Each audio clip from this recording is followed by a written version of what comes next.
Hey, what's going on? I'm going to show you how to do my movement called the scapular roll. And what this does is it increases your mind to muscle connection immensely between your ability to actually begin to get your shoulder blades to actually contract. Now, this is very difficult for a lot of people, so this is why I created this movement. Actually, the other day with a client, I understood that a client could not drive the shoulder blade in from a movement that we were doing called the scapular clock. So me being the creative dude that I am, I went to the mindset board and I decided to create this movement. It's very simple, okay? But it's really important to breathe the proper way and to do this movement slowly.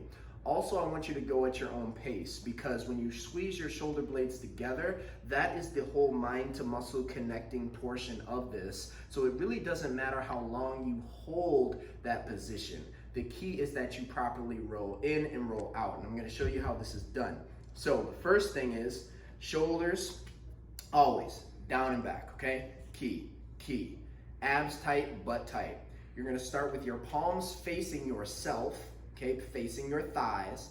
You're going to inhale, and with your shoulders down and back, you are going to squeeze your shoulder blades together. Notice how high the chest is. Notice the abs are still tight, and the palms are now facing away from me, okay? Right here, I'm simply squeezing my shoulder blades as hard as I possibly can while also depressing the shoulder blades down, okay?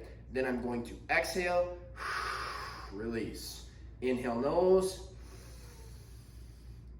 Squeeze until I feel it, until I connect mentally with it, until I can really feel those shoulder blades equally together.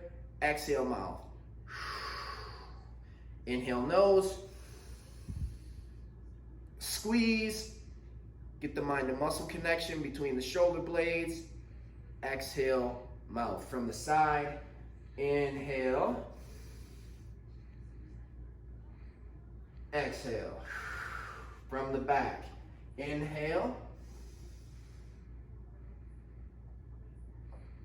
exhale. Inhale,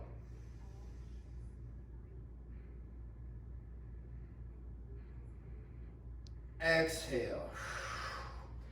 And all I want you to do is repeat that for the proper amount of reps and or time that I set for you.